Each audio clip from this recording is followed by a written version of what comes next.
Hello, welcome to the Game Audio Hour, a fortnightly, right? We're fortnightly now? A fortnightly podcast where we discuss all things game audio, from the creative ideas to the latest techniques, project experiences, to audio secrets. Here is where you'll find in-depth coverage and opinions related to game audio. Let's go around at top left. That's Alex. Hey, Alex. Hello, gentlemen. Pleasure to be here, as usual. Yes, we're actually we're fortnightly now, aren't we? Instead of previously weekly. I think this is going to be better for all of us from a schedule point of view, but also, fortnights. I mean, yeah, exactly. I'm not sure where I was going with that, so I'll just stop right now. No, I get it. What else needs to be said? Fortnightly, that's the way to do things. That just screams success right there. Speaking of success, Mike, how goes there? First of all, I think we should clarify that we mean Fortnite, but not Fortnite, given that this is a game podcast. Yes. It is with heavy heart that I must announce that the ceramic Marvin the Martian tea mug, oh so familiar to Game Audio Hour visual audience members, met its untimely fate this past week at the hands of the force of gravity and on the floor. So the search is on for a new tea mug. I've got this fairly pedestrian replacement in the meantime. Yeah, that is bland. It's pretty hard to find that particular Marvin the Martian mug. I may do kind of a lateral move and maybe try to find a Baby Yoda mug or something else endearing. Yeah. But I'd say, Mike, just don't ever drink anything ever again. Like I don't think anything could replace the Martian. Out of respect, you think? That's right. Reverence. I don't know if I'm going to make it another fortnight on those terms. This may be my final episode. Okay. Oh no. Okay. Well, besides you guys, we have a couple of newcomers to the stream. Let's give a nice Game Audio Hour welcome to Harry and Connor from Dusklight Pro. They're the team making Pitch Black, the AAA audio game. Hi, how are you guys doing? Yeah, very good. Thank you. Thank you for having us on. It's a pleasure to be here. Can't wait to get started. Oh man, awesome. Yeah, well, we can't wait to check out what you have. You recently had a Kickstarter that just finished up with success, which is great. So viewers can see the Pitch Black Kickstarter webpage here. And, it just finished up at the, just a week ago, right? And That's the one, yeah. Mm-hmm. And basically, Pitch Black is this really cool narrative-driven 3D binaural audio game. And why don't you tell us a little bit more about it? Sure, yeah. So it's a narrative-driven binaural audio 3D exploration game featuring innovative audio mechanics. That's the elevator pitch. That's a tagline. Yeah. I hope you're sold.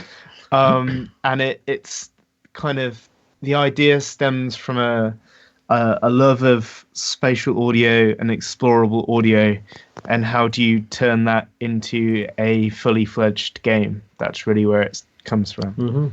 That's amazing. I have to say, it's like incredibly ambitious.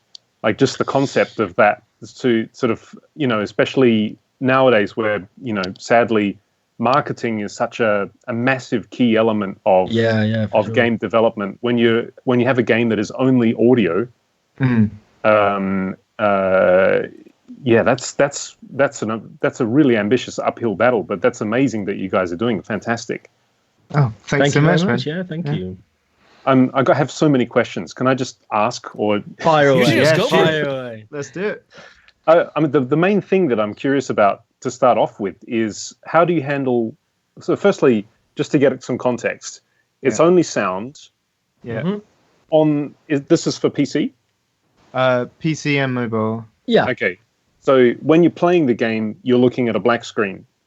Yeah, or a piece of art, but the art has no relation to the game other than sort of a vague sort of concept. Yeah. Okay, I see. yeah. And so it's all coming through audio, and interaction with the game is done how? Well, through keyboards and mouse if you want, but you don't Okay. have to use mouse. I see. Mm-hmm. Amazing. So I guess that all of the sort of the tutorial aspect, teaching the player how to control the game, that's all done through voiceover, is it? Yeah, for sure. We thought it was very important to have, you hear quite a lot of these cheesy tutorials of, sort of out of world, kind of like a director comes in and I think he thinks his voice sounds better than it does. But we like to keep things, very in world in that regard. So you'll be guided through the world and taught how to navigate through the world by some of our great characters. So yeah. That is fantastic. So the next question I'm really, really curious to ask is, how did you arrive at this? Like, are you the first? Like, I've never heard of an audio-only game. Are you the first? Or... We're not the first by any stretch, actually. But I suppose our USP in the world of audio games is that what we're making is a audio game driven from what audio can do that you can't do with visuals. Right. So it's the fundamental mechanics of how humans hear and what you can do to play with those and exaggerate those or reduce those to create game mechanics from. Wow. The audio games that have gone before, I'm not being critical anyway, but quite often they're translations of existing genres. Sure. So you might get an audio RPG where there's a lot of text-to-speech going on and that sort of thing. Or you might get a very simple audio game that has sort of one or two mechanics and no real narrative. So what we're trying to do here is take audio game and make a sort of fully fledged, full featured thing with audio. Right? Yeah. That is amazing. Yeah, that is great. I've actually played a couple of audio only games in the past. Some of them weren't really that accessible to me because honestly my Japanese wasn't very good. So the first thing that comes to mind was one of these what's his name? Kenji Eno. So Kenji Eno made a bunch of games before he did die recently, right? Let me just check and make sure. Just do some fact checking there. No, start some horrible rumors. yes. Kenji Eno died in 2013. Just want to make sure that my dates are all correct. But he made a lot of weird sounds, weird games, and a lot of different things when it came to sound and music. He cared a lot about audio. Like there was a game that he made that was actually scored by Michael Nyman, and he famously camped outside of his hotel room for like 3 days straight in order to convince him to actually score this game. Michael Nyman being like this really wonderful sort of modern concert music minimalist composer that I know, Mike, you like him quite a bit, as do I. But he also made a game called Real Sound, Kaze no Regret, which was sort of an adventure game that sort of borrows from very typical youth drama sort of tropes of Japanese narrative storytelling. And that's probably the most fully fleshed out audio-only game that I know of. And besides that, there have been a lot of smaller projects, as you've alluded to, which are just, here's a game on Xbox Live where you're just going around in a dark pit and you're just munching on guys that fall into your pit and stuff like that. And certainly what you've got, especially with the demo that you have on your Kickstarter, sounds really cool and really rich. And there's a lot of stuff that you could go to. I was actually really surprised when I was 20, 30 minutes into the demo and I realized, oh wait, there's like 4 things maybe that I could go towards. There's this guitarist over here that I want to check out, but I want to check out that stuff in this museum area thing here. There's a lot of stuff there, and I'm actually really kind of gobsmacked by the scale that you're aspiring for in this game. Yeah, man, and what's available in the demo is just the start, really. So the project's been in development, I suppose you could say full-fledged development, maybe 6 months now. And so, but the vast majority of that time is doing a lot of the fundamental coding. And getting things to talk to each other and making Unity's audio system do fancy things, and and so the breadth of soundscapes, or the number of different types of soundscapes is really quite minimal in the city. It's just this one area. Across the game, we have deserts, we have factories, we have kind of jungles, we have a cathedral, we have all these different really engaging sonic spaces for the player to explore. Yeah. Are you doing it in Unity Audio? Yeah. Wow, now I'm really impressed. Because that's like, I think the analogy that I'm sorry to anybody who's listening who works for Unity, but the analogy that I made just this past week, because I'm currently doing a project that is also Unity Audio, is it's kind of like cutting sashimi with a spoon. Right, yeah. Or, It's like painting in a cave. Yeah. Exactly.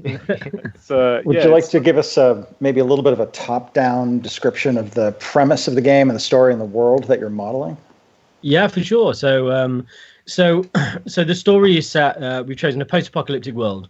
Harry and I are both fascinated by post-apocalyptic worlds. We think that the idea of it and the possibilities of exploring, different themes within that setting is just great. So the game is set in a post-apocalyptic world, roughly 500 years in the future. I don't want to give too many spoilers away. However, a natural catastrophe happens. Naturally, pockets of civilization survived, they flourished, and they kind of rebuilt. But as is the case with any post-apocalyptic settlement, all is not what it seems. We have a lot of different factions at play with each other. So you'll see as you progress through the narrative a huge power struggle between different factions. Lots of secrets to discover. The protagonist himself is an infiltrator, and you have to progress through the world, uncover the secrets of Dusklight, to try and overthrow the powers that be. So yeah, we're really excited about it. And what's the reason the player can't see? So the reason the player that can't see, again, I don't want to give too many spoilers away. Essentially, how do I word this right? Essentially, though, there is something that determines in this world. There is something that determines whether the people of the world have the ability to see or not. Not everyone in this world is blind. Some people can see, but the people that can see comes at a huge cost. And that's all I'm willing to give away. No spoilers. No spoilers. So you're one of the few, or one of the population that has opted out of the sight experience. Exactly. That's the Presumably, you're some kind of purist, or you've got the moral high ground, but as a result. And do the blind, do the seeing impaired and the blind and the seeing enabled commingle in this world? Are they both? Is it like elves and humans in most fantasy games, where they're just shoulder to shoulder? Well, in the same light that in a lot of fantasy texts you see one race being largely shunned by another, despite the fact that they coexist. It's a little bit less prolific than that. Generally speaking, the people within the city that can't see, they are, they're the outcasts. They're the shunned members of society. They're more the rebels than the general population. Yeah, so you have pockets that exist outside of the city, which would be the rebels. So yeah. Right. Are you at all worried about one big thing that would concern me if I was making an audio only game? One of the reasons that this idea, what you're doing, is so fantastic.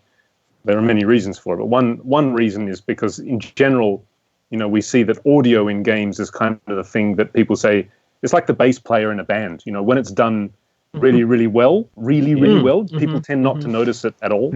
Yeah. And it only stands out when it's done very poorly. And so people would say, yeah, and I love game music and I love game audio, but actually they don't, it's not a huge priority, and they're playing on things like this, or on their laptop speakers, or just through the bottom of their phone, or things like that. One thing that will worry me a lot is, beyond putting stuff up at the start of your game saying, this is an audio only game for a best experience, please use high quality speakers or headphones or whatever. Are you concerned about how you can ensure that you're going to deliver a good enough experience for an audio for audio consumption, regardless of what the player is actually playing on, Or is there going to be a point where you have to just say, look, sorry, if you're playing on a crappy set of laptop speakers, we can't take responsibility for that. Yeah. Right. So because the game uses binaural audio throughout, headphones are required. They don't have to be particularly fancy headphones, but you'd be able to get through it with a pair of speakers. But really, the experience is meant for the binaural audio to work properly using HRTFs. They need to be either earphones or headphones. Right. Yeah. Okay. Yeah. That's because we have enough trouble, trying to, for example, mix for a variety of different devices and different ways that people are outputting game audio, let alone actually trying to, ensure that people are consuming your game with high enough quality equipment so that they can get the full experience of all of that. Amazing. Yeah. Well, it's I suppose the approach is high fidelity, beautiful audio through amazing headphones is fantastic, but the when audio is your only sort of modality, or it becomes far more important to get the appropriate information across and feedback across through the audio. Then, even though high fidelity audio is a big selling factor, you don't want people to not be able to play the game just because they have poor headphones and can't hear the tiniest detail. So that does change how you emphasize certain things in the scene, or how you denote certain things of importance within the game world. Right. Yeah. So we've been talking about this for a while. I know you gave us a couple of trailers, and I think it would be really cool to check them out. So let's switch to the trailer. It is a 1-minute trailer. And as the viewers can see, it is not a movie. It is a WAV file. So here we go. This is the trailer for... this is the binaural audio trailer. So if you have headphones, if you haven't been encouraged already to switch from your speakers to headphones, go ahead and do that now.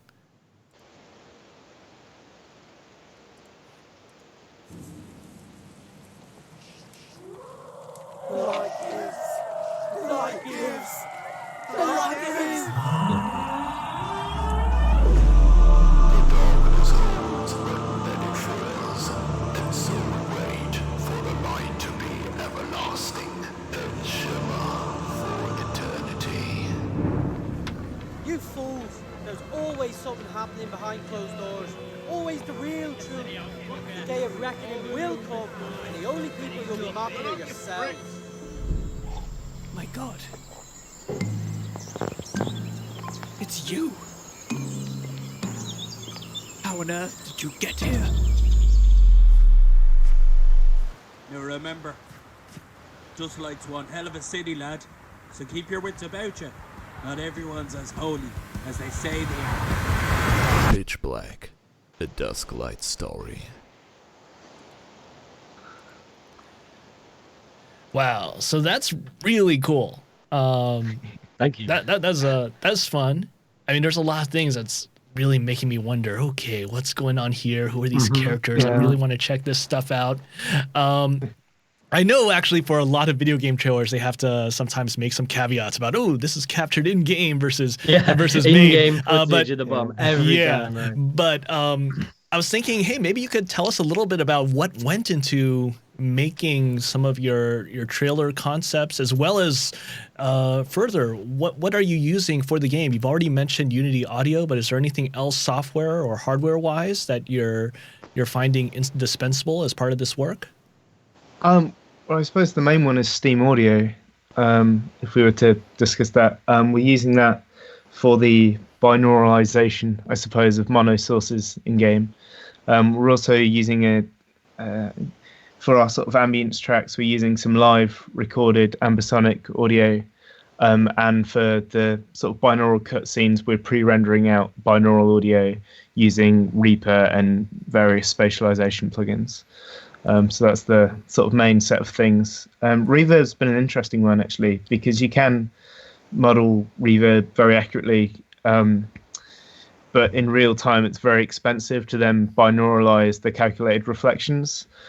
So some of the reverb and the ambience track has to be pre-baked. And some of it has to be baked into the audio itself, and some of it's for the very key things calculated in real time. So it's a combination of different approaches.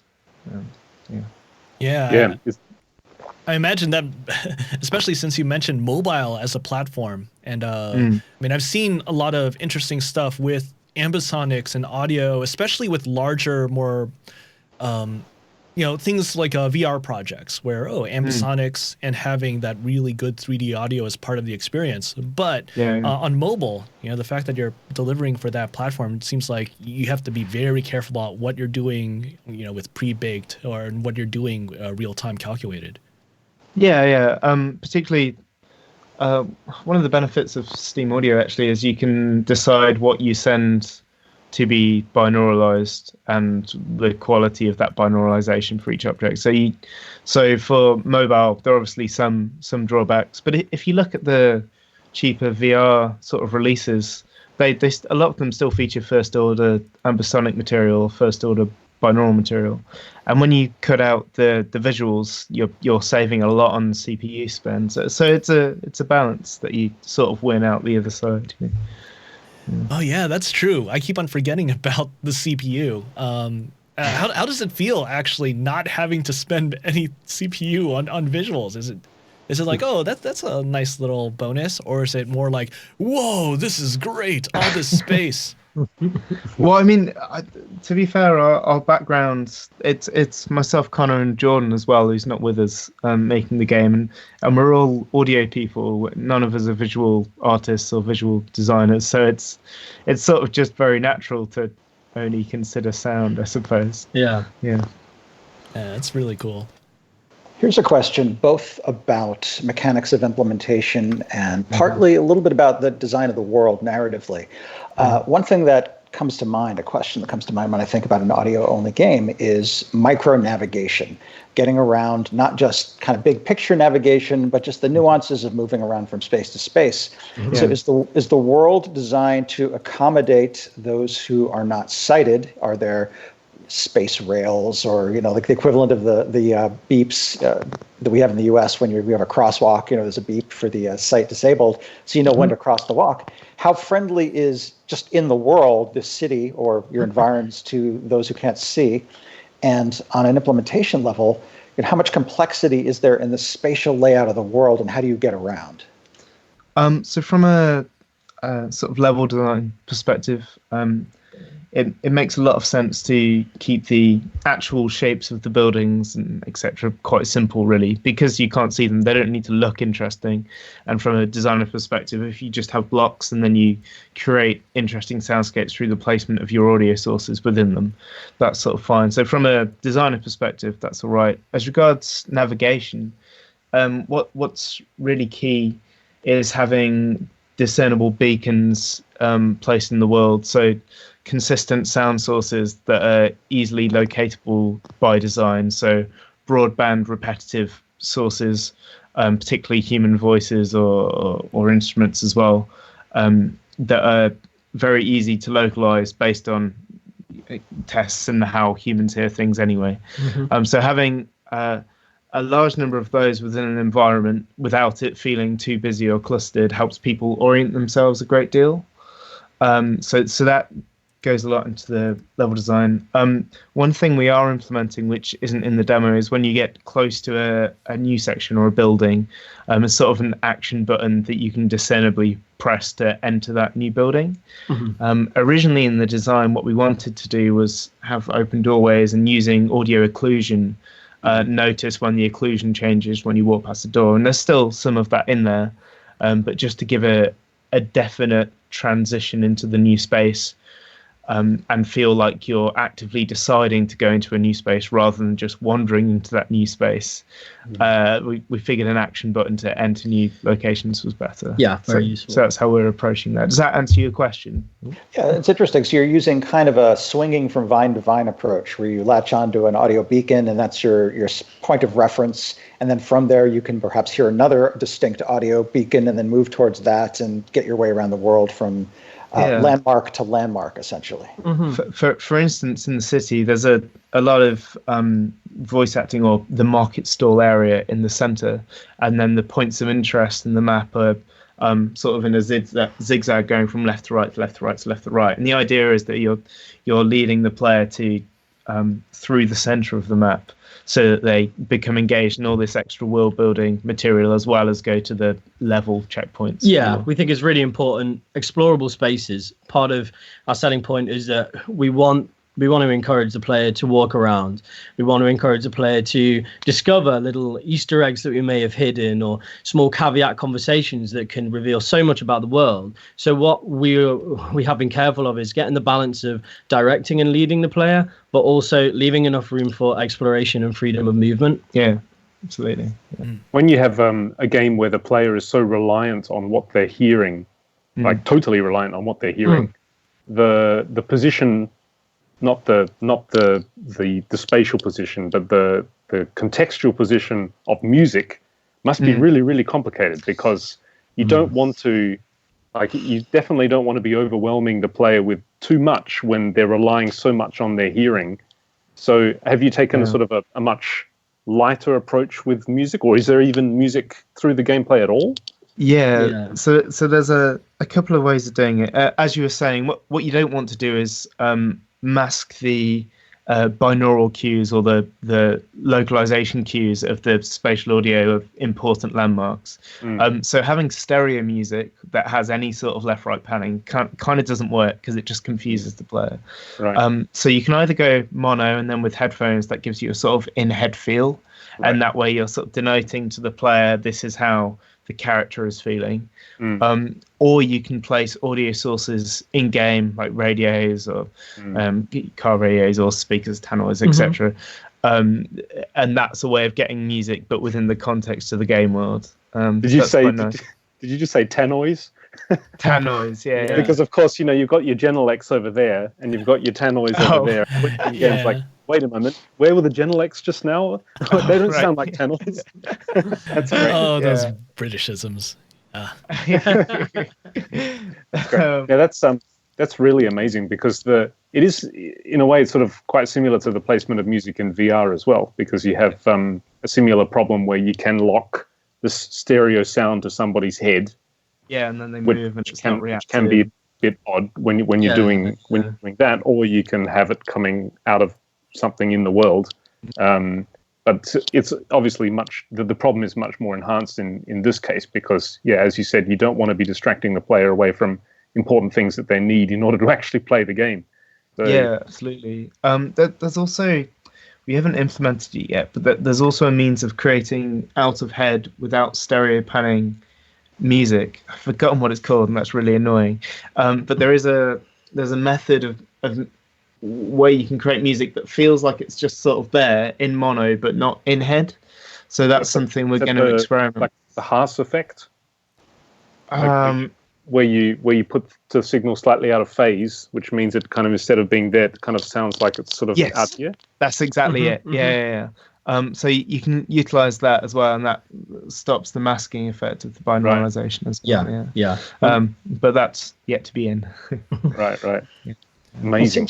Seems like, since you have no visuals, a lot of dramatic responsibility falls on the shoulders of the voice actors. You don't have, if you encounter someone, all the information you're getting is from the tone of their voice, their vocabulary, whether it's gritty or smooth, etc.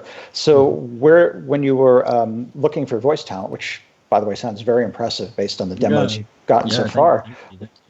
Where did you source your voice talent? Well, it was a mixture of stuff. For our main protagonists, for our main characters, we were very sure to really choose very carefully, because acting, and the way sort of dialogue is spoken is extremely important in any form of any film or anything like that. But it's even more so important in an audio-only game. So we were extremely careful about who we picked, and we've managed to get some brilliant voice actors on board. But that's name drop? Yeah. So we've got just a bit of promo for those guys. So we've got Alex Hill Knight. He's a brilliant musician as well. He's a great voice actor. We should mention one of the character trailers so we sent 2 character trailers over to Vincent. One's of the Emperor, which is one of the main characters. Another is of Finn, which is who Alex Hill Knight plays. So it might be a good time to stick those in when Connor's finished. Yeah, for sure. Show people those because they're really good. But I think one of the more interesting ways that to finish off the promotion. So we've got Alex Hill Knight. We've got a guy called Jack Timmon, who's a student from Derby that we knew. We've got who else have we got in there? Anna Chloe Murray. We've got Joel Valand, who's the voice of the Emperor, who you'll hear soon. And we've got Matt Watford, of course, as well. But one of the more interesting things we did, we sent out this kind of huge, casting call to loads of people that just, if they wanted to be involved in the idea, then please just let us know. Now, we were expecting about maybe 10 voice actors to get back to us. These are for very small parts, 1 lines, 2 lines. But we actually managed to get over 80 voice actors submit to the game for free. And it means that we've managed to build the city level up to an incredible degree of immersion and richness. And there's an insane amount of dialogue, both funny from market stall vendors to world revealing caveat conversations. And, again, if any of you guys are watching, thank you so much, because to receive that amount of dialogue for people willing to donate just because they like the idea is brilliant. It's brilliant. We should state from an ethical perspective, we said right from the offset, these are unpaid positions. But if you do want to contribute something for your credit roll, you'll of course be crediting the game. Maybe you need something for your demo reel. Then that's great. And we did have this wonderful response. Just wanted to. Just to clear that up, we didn't trick the people in. But so it's been incredible. Yeah, it's been incredible. A real bugaboo of RPGs with large, ambitious worlds is the repetition of voice actors. And I remember playing like one of the Elder Scrolls games, and 2 people with the same voice were having a conversation with each other, which was really unnerving. Yeah, it's a bit immersion breaking, right? But you can at least get away with that when there are visuals, because the visuals are telling you that these are different people. Whereas in the audio in the game, the only information we have about the identity of the person you're talking to is their voice. So I imagine it's super important not to recycle voice actors from role to role. Yeah, with that in mind, actually, we implementing various randomization techniques as regards placement of these caveat roles within the environments. So you're not going to encounter the same market stall sellers every time you walk through the city. And because of this great outpouring of material from the voice acting community, we're able to do that by randomizing. Another means of doing that is, of course, randomizing the placement of creatures in a open desert environment or a jungle environment, and having those patrol points changed, and then a sound triggering when 2 things happen to meet, and from that you get these sort of emergent soundscapes, which aren't massively different every time, but sort of noticeably different. So it doesn't feel like you're just running the same gauntlet each time. Sonically. Shall we check out these character trailers? Should we have a listen? Yeah. So here we go. We've got 2 trailers. Who should we check out first, the Emperor or Finn? Let's go for the Emperor first. Okay, so this is the Emperor. The day the world went dark was the day we saw the truth. It was the light's work itself, knowing that we had strayed from its glorious glow. Angered, the light took from us what we took from it. Sight. It showed us no mercy, and right was it to do so. We had grown greedy and merciless in the world of the old light. We showed no faith, no valor, and no truth in its glorious light.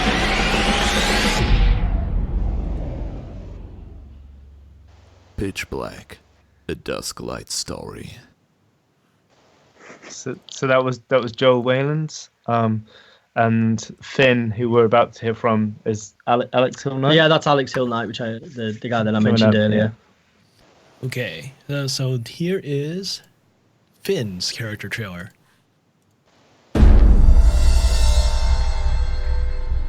Let Let me tell you something. If you've had the power of the city, power over Lambton Energy, control over the church, then you are responsible for the lives lost in Dusklight. You are the real slave driver, cracking your whip, tormenting the population while you live lavishly in your palace. Pitch Black, a Dusklight story. Yeah, rather That's dramatic. great. Yeah, thank you. Yeah, it's really good. Props to the actors as well. You know, it's brilliant renditions. So. Are you going to what options do you have for localization? I guess subtitles, I suppose, is really the only option that you. Or is there no plans? I guess it's such a different thing in this case to localize something like this compared to a regular game. Yeah, it's so.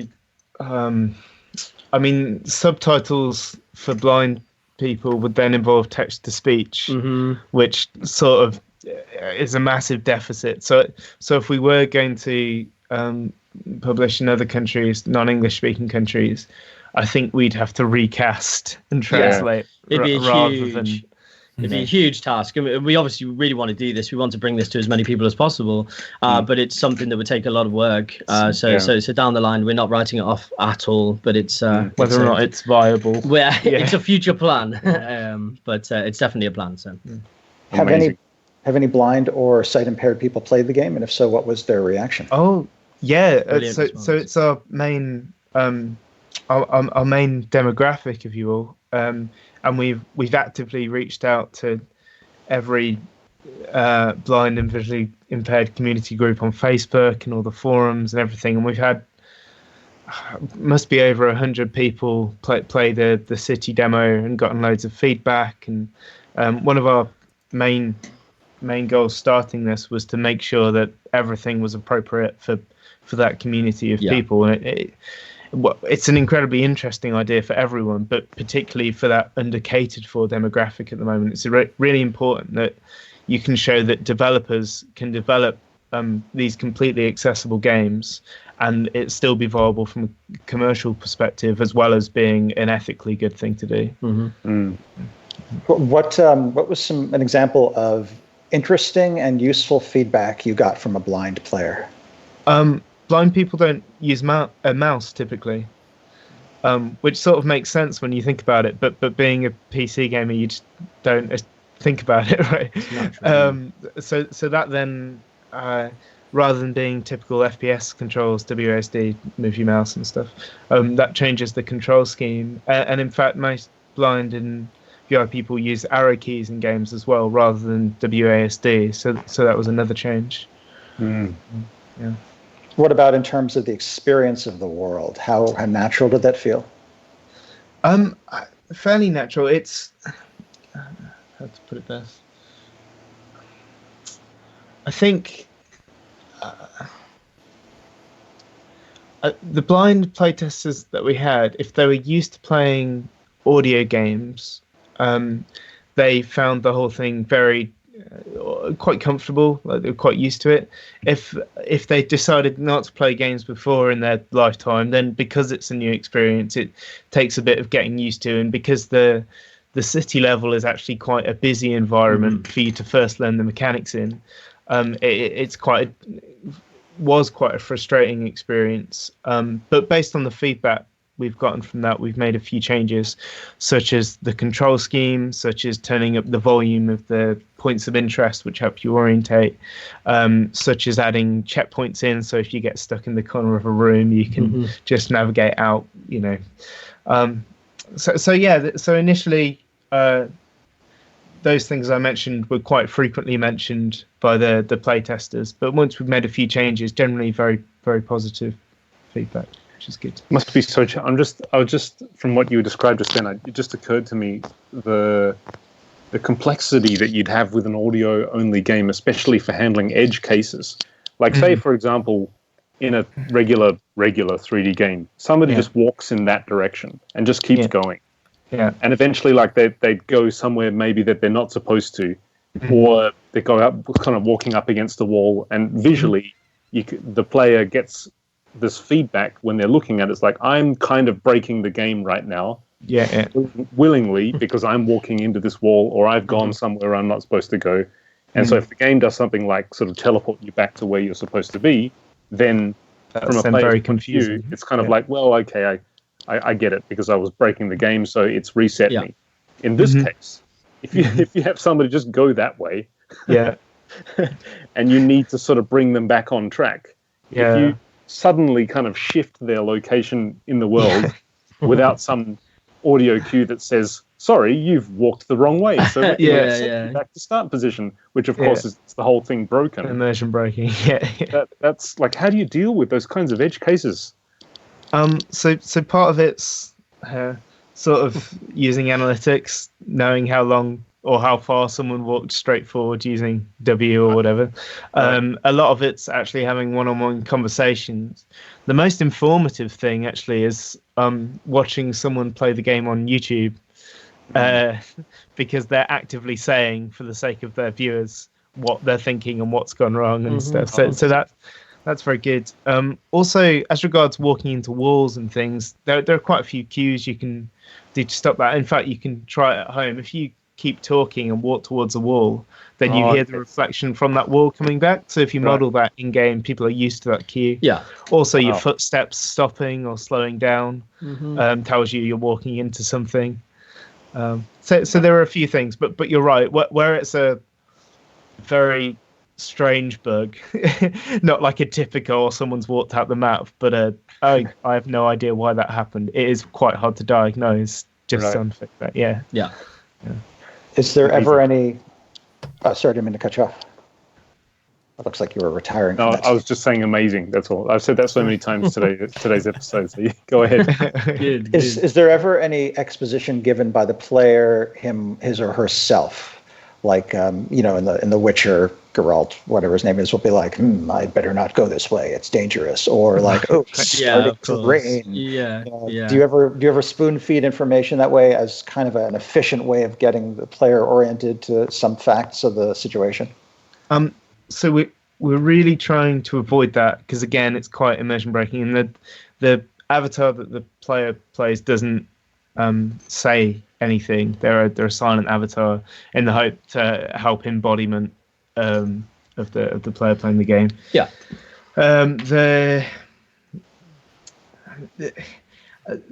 Some of the stuff is like stopping people from going back too far the wrong way by putting in barriers which work in the context of the game. So if you're walking through one of the levels is in a factory that's slowly breaking, right? And once you've gone somewhere to the fairly next point, something falls over behind you and you can't get that way. So it's like typical game cheating modes of doing that. But we are, and we're also in sort of radio communications from Finn to the player, being like, if it's been 20 minutes and they're not going the right way, saying, you were meant to do this, but in a way that works within the context of the game. It seems like, speaking of radio, you're facing some expository challenges comparable to radio serials, the pre-TV days, where, I remember Mark Hamill was talking about like the early radio adaptations of Star Wars, how they'd rewrite the scenes where characters were commenting on their environment.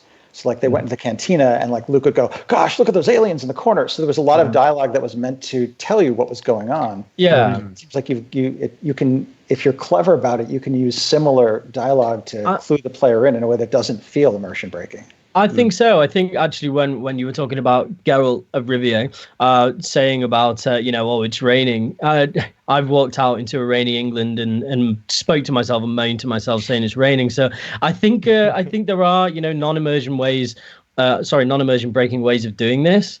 But I think it's something to tread carefully over. One of our USPs is, the immersion levels. And with audio, it presents a completely different kind of immersion in that it is just audio.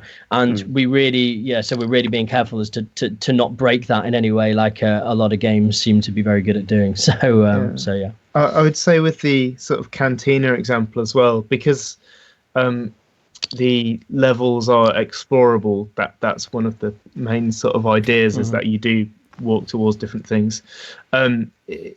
and because it's binaural, you can hear what's behind you and what's in front of you. If you want to know more about it, you can just walk over there and listen, sort of thing. So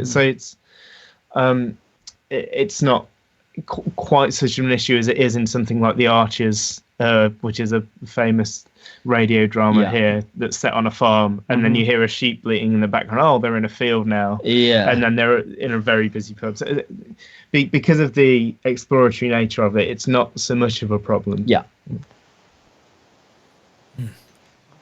This is all really cool. There's a lot of there's a lot of links that you actually you can go to from the Kickstarter campaign website, and one of the fun things, although one of the more dense things that you could go into is, Harry, your master's thesis.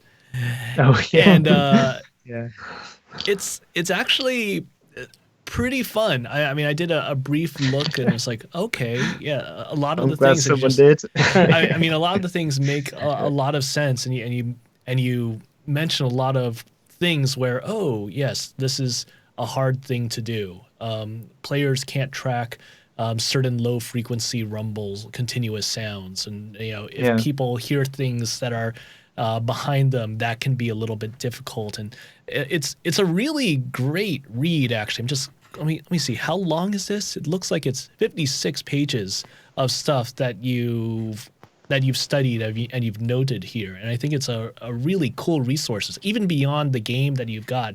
The study that you did for this thesis, I think, is really quite cool. Oh, thanks ever so much, man. Yeah, so we actually met during our master's studies at university.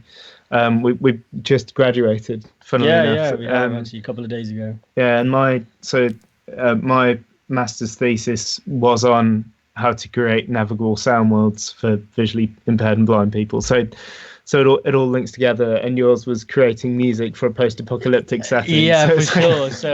So Harry was like, originally I was going to study film music around the horror genre, and Harry kind of gave me a nudge and was like, maybe you could change that for post-apocalyptic worlds, and that would help.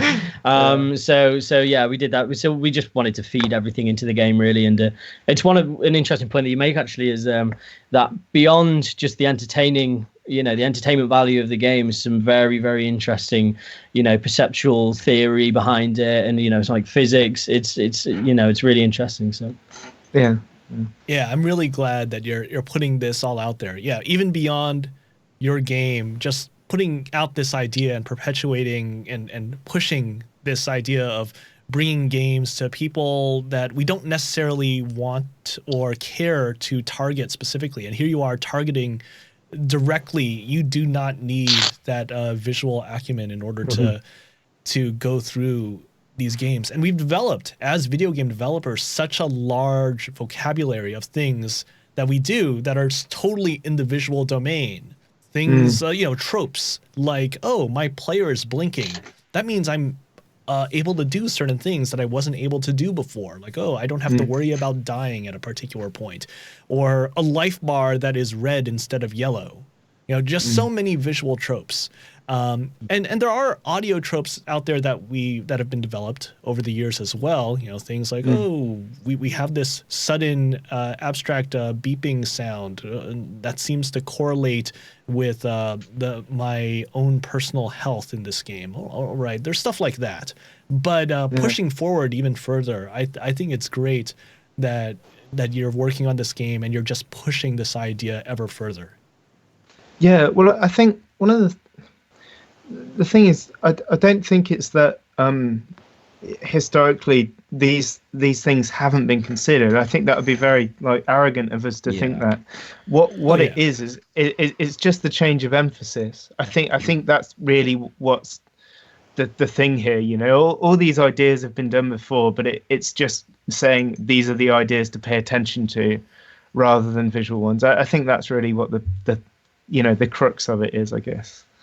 Yeah, it's kind of, it seems to me a bit like taking a bazooka to a knife fight, because just in the sense that, like, as Vince said, when you think about it, like, as far as a player's expectations of what audio can do for them in a gaming experience, a majority of gamers are going to say that they love music in games, of course. But when it comes to sort of what sound effects can do for a game, like I was saying before about it being us being a bit like the bass player in the band, if we're doing a good job, nobody really notices that much, right? So visually, there's such a sort of a framework of understanding that developers and players share. Like Vince said, for example, a flashing character means you're invincible because you've just died, or things like that. There's such a body of sort of understanding between developers and players for visual cues like that.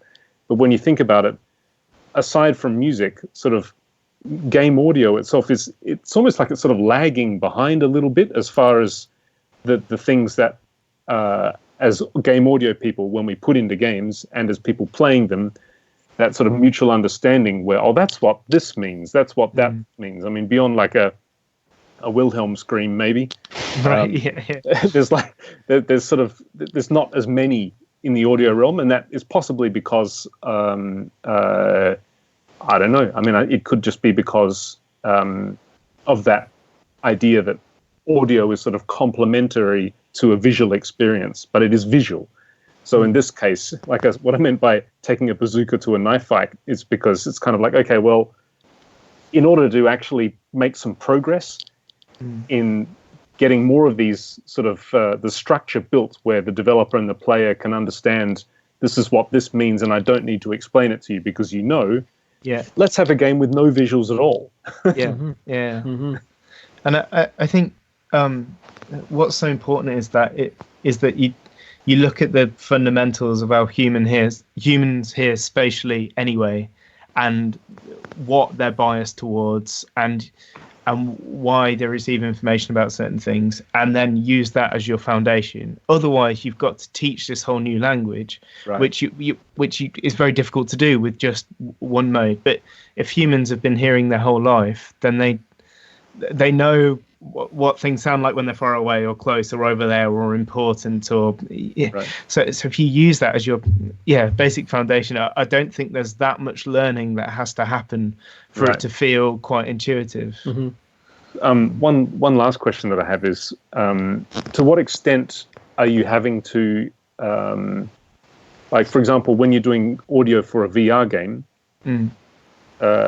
completely faithful realism is obviously the goal because that helps people sort of immerse themselves in what they're seeing visually. In this case, because you're also trying to run a game at the same time via the audio, are there points, did you ever need to find a balance between total realism and, okay, at this point we need to actually kind of break the realism a bit to get across these mechanics? Or was there a balance there, or was it just total faithful realism and that's all we're doing? So there's a good term that's cartoonification, right, where you emphasize the important bits of the character or of a landscape. So it's like creating a caricature of a scene rather than the perfect recreation of it, and that in itself is almost more emotive. When you're listening to music, you don't just want a guitar to sound like a guitar in a room. You want it to sound like if it's distorted, you want it to sound like this monstrous thing. And so a lot of music is emphasizing the bits which people really love and removing all the nasty frequencies which they don't. And you're kind of doing that to an auditory scene. It has to be realistic to an extent so that it's perceptually realistic, but it doesn't have to be physically realistic. I see. Yeah, it's kind of basically giving people what they're expecting to hear as opposed to what would actually be, what they really would hear if they were in that situation. What they're expecting to and what's useful to. Right. This may be a spoilery question, so feel free not to answer. I'm curious if there's any combat in the game. So that's a question we've had a lot. Combat's very hard to make feel natural without it sort of turning into there's an enemy on your right, press right attack through audio. So it is something we want to tackle, but we're not doing it in this game, possibly in sequels. Wow. So One more year, right? Yeah, it sounds like you're targeting towards the end of 2020 for when you release this game. Yeah, That's the one. October 2020. We've had a couple of YouTubers ask if they can sort of do update videos on the progress. Blank Screen Gaming and Illegally Cited and a couple of others, which I can't remember now. So there'll be sort of more content gradually released, get the hype train moving, all that stuff. And also that we will be doing a beta, but it won't be an open beta. So maybe you'll get an invite if you want to try it out. Oh, that's cool. I'm up for that. Yeah. Cool. Wow. Thank you. Wow. Yeah. We're called the Game Audio Hour, although we regularly go over an hour. Let's try not to go over an hour this time. But I'm just wondering, actually, both Harry and Connor, is there anything kind of interesting in the game audio world that you're interested in, or are there any particular games that you've played that you thought, oh, that's actually really cool, and you use that as part of your inspiration for this game? Do you want me to go? I feel like I've been talking mate, a lot. no, you go for it. I'm gonna have a good think because there's definitely one on there. Yeah. From my perspective, I suppose my sort of main love is just spatial audio. That's been a passion of mine for over a year or so now. So it's and how to sort of convey emotion with spatial composition, both musically and through use of audio placement and sources and a scene. How do you make a spatial audio scene emotive? That's a thing of interest to me. And there's been some scientific papers on it, and there's a great PhD by Edna Bates, which is all about spatial music composition, which I'd recommend reading if you're interested in that sort of thing. But that's sort of really, yeah, that's my interest in stuff, I guess. Yeah, I mean, I thought it's quite an obvious answer, actually. But I'm a big fan of first-person shooters. I grew up actually on World War II based stuff. Your Medal of Honors back in your day, your original Call of Duties back in the day. And I noticed, interestingly enough, that the latest Call of Duty, from a sound design perspective, things have been like absolutely amped up. Things are like the sound design, for example, of gun shooting is heavier. Explosions are heavier, and I think it's a huge drawback in a lot of shooters where just kind of your gunshot effects and your explosive effects and everything sounds too light. And I think that's a hugely important thing, especially for shooters, for example, is that you need to feel like you're shooting a gun. Okay, so if the audio isn't heavy enough, then for me that's a huge drawback. And I think for a lot of people it's a drawback, but as we were talking about earlier with sort of game audio being pushed aside or not being recognized enough, I think a lot of people won't understand that. So I think the latest COD, if you're an obvious vanilla gamer like me, then go check it out, because the sound design is incredible. All the gun effects are amazing, insane. So it's really cool. Wow, thank you. I know that we're going to try to get this all in under an hour, and sorry, we've been talking to you for most of this hour, but I know that there's some other updates that we've been wanting to talk about. I know, Alex, you mentioned you want to deliver a little bit of an update there. Yeah, thanks. I'll just race through it. Previously, when I was on Game Audio Hour, before we started picking up the show regularly again, I worked for a company called Vitae Backroom, and we branched from Japan to here into Sweden. And not really an announcement, because it's definitely not new news anymore, but as of May this year, we actually became independent under a new name, which is Moon Mode. So we're now sort of our own thing here in Stockholm. We also have one of my colleagues is based in Edinburgh, which is a bit north of where you guys are. Currently, as before though, we were with Vitae Backroom, the focus is on VR games, and so we're solely doing VR development, as we have been since 2013, which is like the dark ages as far as this new renaissance for VR development goes. Yeah. So yeah, currently, what I did wanted to kind of announce is that actually Mike and myself, yes, that Mike, who is actually underneath me on the stream, as I can see. Oh yeah. Hi, Mike. Yeah, we're actually working on a game together at the moment. It's been fantastic fun. It's called Down the Rabbit Hole, and it is for an affiliate studio that we're working with called Cortopia, who are also based here in Stockholm. So that is due to come out, I think, at the beginning of next year. And so in that, you are going to hear the amazing musical talents of Mike, and the kind of not so amazing, but trying to get there in one way or other sort of sound effect work and audio implementation that I do. That's a VR game as well. So that's all from me. Down the rabbit hole. Yeah, it's currently called Down the Rabbit Hole, although there's actually word that the name of the game may have to change. So that's kind of up in the air at the moment, but you haven't heard anything. I didn't say anything, and I know nothing. Oh, that's so cool. We'll definitely add that to the description underneath the YouTube video, as well as quite a few of the things that you've mentioned, Harry and Connor, throughout this. I've opened up some links to various people. Alex, you mentioned the Haas effect and the Bates performance of spatial music, so I'll go ahead and add this after this video is over. But we're at an hour. It's been a really quick hour. It's been a really great and entertaining hour, and we're so thankful that both you, Harry and Connor, could join us today. Thank you so much.